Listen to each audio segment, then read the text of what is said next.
From the end of the Second World War, Romania's Sighet prison was home to political prisoners who opposed communist rule. 20 years ago, as the Iron Curtain came down, each cell was adapted to make up a museum known as the Memorial of the Victims of Communism and of the Resistance, the first of its kind in Europe. Teodor Stanka experienced the horrors of political detention firsthand. Back in 1956, he headed up a student movement calling for more freedom. He was imprisoned, denied food, humiliated and forced to work.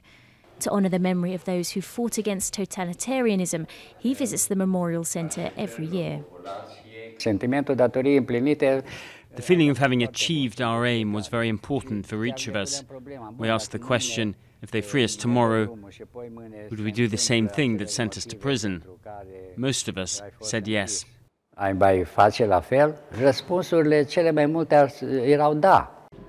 Amidst the grim prison routine, poetry was one means of release.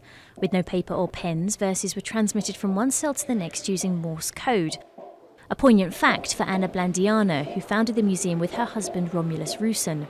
Her books were banned under the dictatorship of Ceausescu, Romania's last communist dictator. She believes the country's current struggles to establish a rule of law partly lie in its dark past.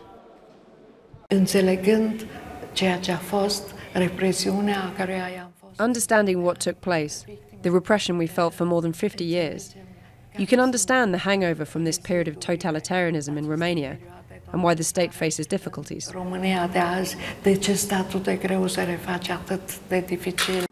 In Romania, more than 600,000 people were imprisoned for political reasons between 1945 and 1989. However, the extent of the suffering has only just started to come to light. In the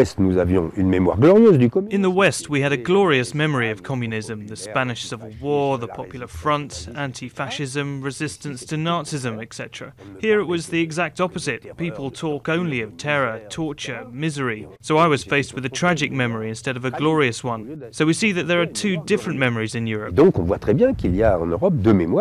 The Sighet Museum has welcomed 1 million visitors through its doors, and as it celebrates 2 decades in the making, it's a constant reminder that freedom needs eternal vigilance.